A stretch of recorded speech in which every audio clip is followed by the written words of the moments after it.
खाद्य संसाधन तथा पशु के दीर्घोत्तरीय प्रश्नों को हल करेंगे 1 से लेकर 10 तक सभी प्रश्नों को। तो दीर्घोत्तरीय प्रश्नों में पहला प्रश्न देखिए, पशुपालन से होने वाले आर्थिक लाभों का विवरण दें। तो आइए सबसे पहले हम इस प्रश्न का मतलब समझ लेते हैं। तो इस प्रश्न का मतलब ये है कि पालतू पशु के पालने से हमें कौन कौन से लाभ प्राप्त होते हैं, यानी आर्थिक लाभ प्राप्त होते हैं। जैसे में कि देखिए, पालतू पशु को पालते हैं तो क्या प्राप्त होता है, तो सर्वप्रथम हमें तो दूध प्राप्त होता है, मांस प्राप्त होता है और पालतू पशुओं से हमें ऊन की प्राप्ति होती है। इसके बाद हम इसे श्रम के कार्य में भी लाते हैं और गोबर जो होता है बायोगैस और जलावन में भी कार्य आता है। तो इस तरीके से यही सब बातें यहाँ पे बताना है। ये इसको हल करते हैं। तो इस तरीके से लिखना है, पशुपालन से होने वाले आर्थिक लाभ निम्नलिखित है। पहला देखिए, पहला है दूध उत्पादन। पशुपालन का मुख्य लाभ दूध उत्पादन है। हमारे देश में दूध उत्पादन की कमी की पूर्ति दुधारू एवं अच्छी नस्लों के पशुओं से किया जाता है, जो पशुपालन से ही संभव है। इसके बाद देखिए दूसरा लाभ, दूसरा जो लाभ हमें प्राप्त होता है आर्थिक लाभ, मांस उत्पादन। मांस उत्पादन में अच्छी नस्लों की मुर्गियां, भेड़, बकरियां, सूअर जो जनसंख्या के अनुरूप बढ़ती भोजन की आवश्यकताओं की पूर्ति करती हैं, जो इनके पशुपालन से ही संभव है। तो इसके बाद देखते हैं तीसरा लाभ। देखिए तीसरा जो लाभ है अंडा उत्पादन। जनसंख्या के अनुरूप हमारे देश में अंडे की खपत को अच्छी एवं उन्नत नस्ल की मुर्गियों से पशुपालन से किया जा रहा है। तो चौथा आर्थिक लाभ है मछली उत्पादन। ये जो है बहुत सारे विद्यार्थियों को कन्फ्यूजन होगा कि मछली जो है वो पशुपालन में क्यों है। तो पशुपालन के अंतर्गत सारे आ जाएंगे, ठीक है। जब हम पशु पालने की बात करते हैं, जब आर्थिक लाभ की प्राप्ति की बात करते हैं, तो ये सारे उसमें सम्मिलित कर लिए जाएंगे। मछली उत्पादन भी उसमें आ जाएगा। इसके पांचवा देखिए, पशुपालन के मलमूत्र का उपयोग। जलावन तथा वायु गैस के उत्पादन में पशुओं के गोबर जो पशुपालन से ही प्राप्त होते हैं, यानी हमें जो जलावन ईंधन की आवश्यकता की पूर्ति होती है वो पशुपालन से ही प्राप्त होती है, वायु गैस के रूप में कहें या गोबर के जलावन के रूप में कहें। इसके बाद 6 नंबर जो आर्थिक लाभ है, कार्य क्षमता में बढ़ोतरी। पालतू पशुओं के कार्य क्षमता वृद्धि करके उन्हें और अधिक कुशल बनाए जा सकते हैं तथा दैनिक कार्य प्रणाली में उपयोग के लिए प्रयोग में लाए जा सकते हैं, जो पशुपालन का एक अहम हिस्सा है। 7वां देखिए आर्थिक लाभ ऊन उत्पादन, जो काफ़ी महत्वपूर्ण है। पशुपालन के द्वारा अच्छी किस्म के ऊन से आर्थिक लाभ प्राप्त किए जाते हैं, जिनमें से अंगोरा किस्म के खरगोश, भेड़। आइए इसके बाद देखते हैं प्रश्न क्रमांक दूसरा, अधिक अंडे एवं मांस के उत्पादन हेतु मुर्गी पालन में कैसे सुधार लाया जा सकता है, वर्णन करें। तो इस तरीके से आपको आंसर लिखना है। मुर्गी पालन में अंडे देने वाली मुर्गियों को कहा जाता है लेयर कहा जाता है, तथा अधिक मांस के लिए पाली जाने वाली मुर्गियाँ जो होती हैं उसे कहा जाता है ब्रोलर कहा जाता है। इसके बाद देखिए, इनके उत्पादन में वृद्धि हेतु निम्न तरीके अपनाए जाते हैं। पहला जो तरीका है विदेशी नस्लों की मुर्गियों को पालना, ताकि कम लागत में ज़्यादा मांस और अंडे दे सकें। इसके बाद दूसरा जो है शक्कर नस्ल की मुर्गियां जो हैं B77, ISL 82, HH 260 अधिक अंडे तथा कम खुराक में ज़्यादा मांस देती हैं। इसके बाद तीसरा जो है, इनके आवास सुव्यवस्थित तथा मौसम के अनुकूल होने चाहिए। चौथा है, इनके आहार में कार्बोहाइड्रेट, प्रोटीन, वसा, खनिज, विटामिन तथा शुद्ध जल होने चाहिए। 5वां देखिए, विभिन्न रोग जैसे रानीखेत, अन्य संक्रामक बीमारियों से देखभाल करनी चाहिए। तो इन तरीकों को अपनाकर हम अधिक अंडे और मांस उत्पादन मुर्गी पालन से प्राप्त कर सकते हैं। प्रश्न क्रमांक तीसरा इस प्रकार है, पालतू पशुओं के आवास की क्या क्या विशेषताएं होनी चाहिए। ये रहा आवास विशेषताएं। तो यहाँ से लेके यहाँ तक हाईलाइट किया गया है। पशुधनों के लिए उचित आवास का प्रबंधन होना आवश्यक है। आवास स्वच्छ, सूखा और हवादार होना चाहिए।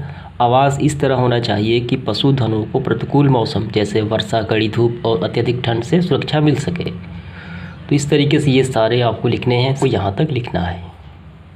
इसके बाद है प्रश्न क्रमांक 4, विभिन्न पशु रोगों के लक्षण तथा इनके नियंत्रण के विभिन्न उपायों का विवरण दें। तो पशुओं में जितने भी रोग होते हैं उनके लक्षण बताना है और उन रोगों के नियंत्रण के उपाय भी बताना है। तो तो सबसे पहले आपको इस तरीके से लिखना है आंसर, पशुधनों के रोगों में ज़्यादातर वायरस, बैक्टीरिया तथा कवक या फजाई के कारण होते हैं। और इसके बाद पशुओं के विभिन्न रोग तथा लक्षण को दर्शाया गया है, यहाँ पे दर्शाया गया है। तो ये रहे रोग और इसके कारक और इसके लक्षण।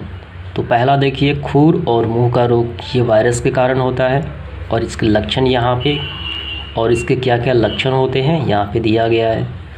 तो इसी तरीके से ये सारे हैं, चेचक हो गया, क्षय रोग हो गया और इसके लक्षण हैं।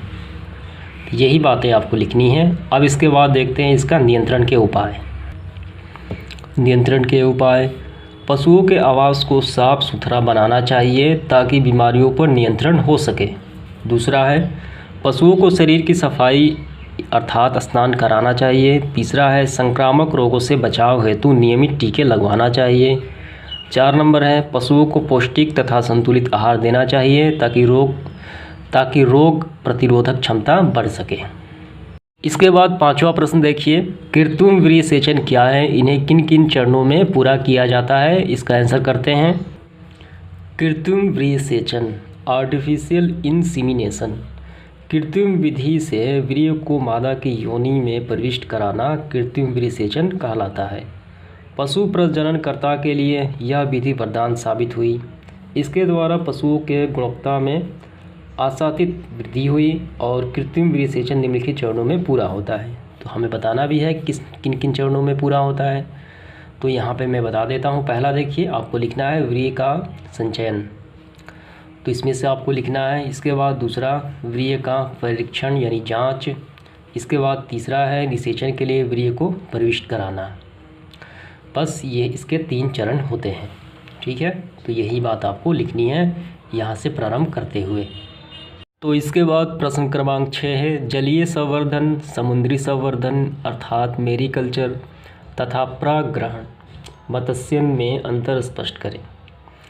तो यहाँ देखिए, सबसे पहली बात, संवर्धन का मतलब होता क्या है। संवर्धन का मतलब होता है वृद्धि विकास करना, ठीक है, पालन पोषण करना। तो यहाँ पे तीनों में अंतर बताना है। तो तीनों में ही मछली पालन किया जाता है, अलग अलग तरीक़ों के नाम हैं। तो जलीय संवर्धन, ये रहा समुद्री संवर्धन यानी मेरीकल्चर, और ये रहा परागग्रहण मत्स्यन। तो इसमें देखिए, तो इसका पहला जो अंतर इसमें देखिए, सब में देखेंगे हम, ताज़ा एवं समुद्रिक जल से, ताज़ा एवं सामुद्रिक जल से मछली का उत्पादन किया जाता है। आपको ध्यान रखना है सामुद्रिक जल से ही, न कि समुद्र में। आपको ताज़ा एवं सामुद्रिक जल से मछली का उत्पादन किया जाता है। इसमें देखिए, सामुद्रिक मछलियों का समुद्र में संवर्धन यानी पालन पोषण किया जाता है। इसमें देखिए, मछलियों को प्राकृतिक स्रोत से जैसे नदी, तालाब और झील, इसमें से पकड़ा जाता है। ये कहलाता है परागग्रहण मत्स्यन। दूसरा, आसानी से मछली का पता लगाया जा सकता है। इसमें ये जो है, ये समुद्र है यानी मेरीकल्चर है, इसकी गहराई काफ़ी ज़्यादा होती है। इसमें सैटेलाइट की मदद से मछली का पता लगाया जाता है। और एक बात आपको ध्यान देना है, ये समुद्र का पानी यानी ताज़ा एवं सामुद्रिक जल से, न कि समुद्र में। और इसमें देखिए, इसमें भी आसानी से पता लगाया जा सकता है मछलियों को। तीसरा जो अंतर है, मछलियों को जाल से पकड़ा जाता है।